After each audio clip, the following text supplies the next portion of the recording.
Hello guys, today on Kids Dream Toys we got the Nick Jr. Dora's Favorite Fairy Tales, 6 magical stories.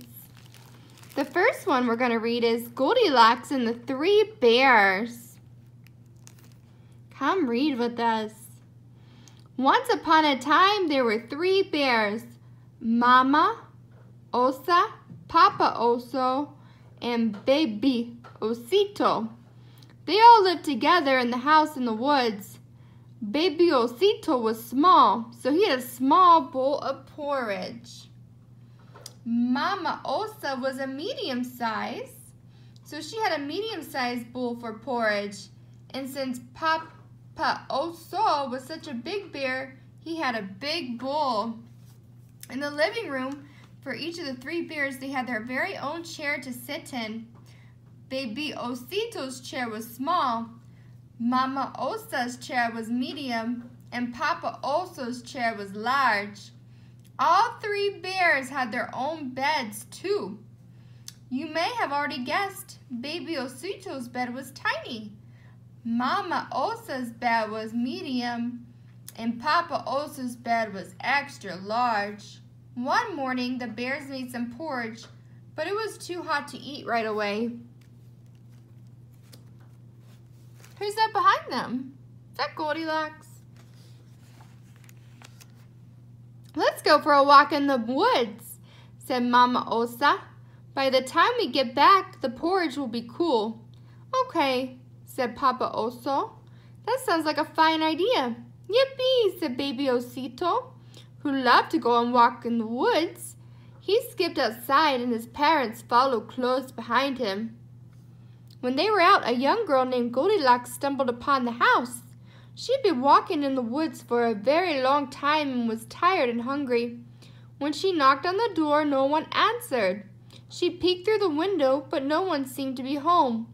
Sniffing the air, she smelled something delicious. Porridge. Since her stomach was growling and porridge happened to be her favorite food, Goldilocks opened the door and walked right into the house. Goldilocks went to the kitchen and saw 3 bowls on the counter. First, she tasted the porridge from the largest bowl. The porridge is too hot, she said. She moved on to the second bowl. This porridge is too cold. Next, she tried the 3rd smallest bowl. Grinning happily, Goldilocks said, "This porridge is just right," and she gobbled it all up. After she finished the porridge, Goldilocks went to sit down.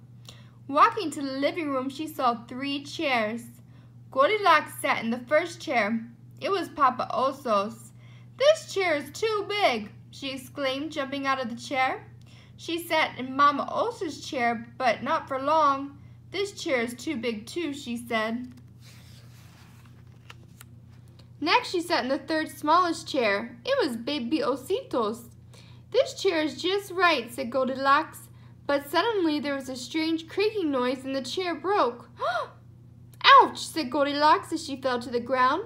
Picking herself up, she suddenly felt very sleepy. She went upstairs to the bedroom and lay down on the first bed. "This bed is too hard," she said. Trying the second bed, she said, "This bed is too soft." Lucky for her, there was still one bed left to try. "This bed is just right," she said with a sleepy sigh. Goldilocks closed her eyes and yawned. Soon she fell asleep. Meanwhile, the bears finished their walk in the woods. "I'm so hungry," said Baby Osito. "Me too," said Mama Osa. "I'll bet the porridge was cool by now. We should go home." When they reached their house, Papa Oso said, "That's funny. I don't remember leaving the front door wide open." Rushing to the kitchen, Papa Oso growled, "Someone's been eating my porridge!" Rushing, Mama Oso looked down at her own bowl and gasped, "Someone's been eating my porridge too!" Baby Osito appeared in his bowl. "Someone's been eating my porridge and it's all eaten up!" he cried. Papa Oso hurried into the living room. "Someone's been sitting in my chair," he bellowed. "Someone's been sitting in my chair too," Mama Osa explained. Baby Osito started to cry as he stared at the mess that used to be his chair. Someone's been sitting in my chair and has broken it. Mama Osa and Papa Oso gave Baby Osito a hug. When he was feeling better, they went upstairs to the bedroom. Uh-oh. Papa Oso growled, "Someone's been sleeping in my bed." "Someone's been sleeping in my bed too," cried Mama Osa. "Someone's been sleeping in my bed," said Baby Osito, pointing to the sleeping girl. "And she's still there." Suddenly Goldilocks woke up. Seeing the three bears standing over her, she let out a scream. Then she jumped and ran out of the room, down the stairs, and out the door. Goldilocks ran. She ran through the woods and never returned to the home of the three little bears. And once the three bears made a new batch of porridge, built Baby Osito a new chair, and put a lock on their door. They lived happily ever after. Thanks for reading with us today, guys, on Kids Dream Toys.